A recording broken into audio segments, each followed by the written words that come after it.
Late at night, in a small, forgotten town nestled deep within a forest, a chilling tradition was passed down for generations. The townspeople knew better than to speak of it, for the mere mention of the blood oath invited things that were best left unseen. It began with a vow made in secret, whispered only under the cover of darkness. Young men and women, eager to prove their loyalty, would gather in the abandoned church on the hill, where the air was thick with decay and the ground beneath their feet trembled with ancient power. The ritual was simple, yet sinister. A single drop of blood, a tiny crimson mark drawn on the palm of the hand, then pressed to the old stone altar. It was the first step in binding one's soul to the town's forgotten gods. Creatures of shadow that demanded more than the mere act of blood. They demanded devotion. They demanded souls.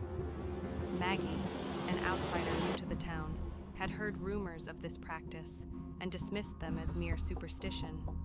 That was until the night she met Darren, a charming yet distant young man with dark eyes that held the weight of some ancient secret.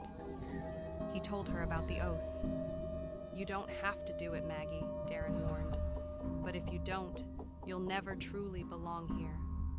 Her curiosity overtook her fear. That night, she followed Darren to the church, her heart pounding as the moonlight cast eerie shadows on the crumbling walls. The air inside was thick with dust and something else, something colder. The others were already gathered, faces hidden in the gloom, their breath shallow as they awaited their turn. Darren handed her a dagger, its blade glinting with an unsettling gleam. "You only need a drop," he whispered. Maggie's fingers trembled as she held the blade to her palm, the sharpness piercing her skin with ease. As the blood dripped onto the altar, an unnatural cold swept through the room. The walls seemed to pulse, as though something within them was waking. A low growl reverberated through the church, followed by a deafening silence.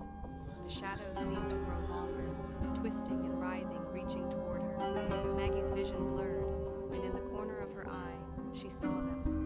The eyes of those who had taken the vow before her, their faces twisted in agony.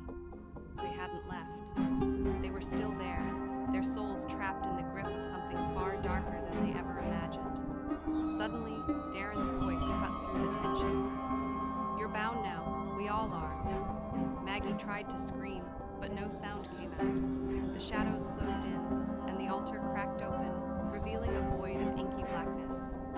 In the distance, the whispers of the ancient gods grew louder, their promises of eternal servitude echoing in her ears. With a sudden, horrifying realization, Maggie understood. The blood oath wasn't just a vow, it was a prison. And now, she was a part of it. The last thing she saw was Darren's twisted smile, his eyes glowing with the same unholy fire as the shadows that swallowed her whole.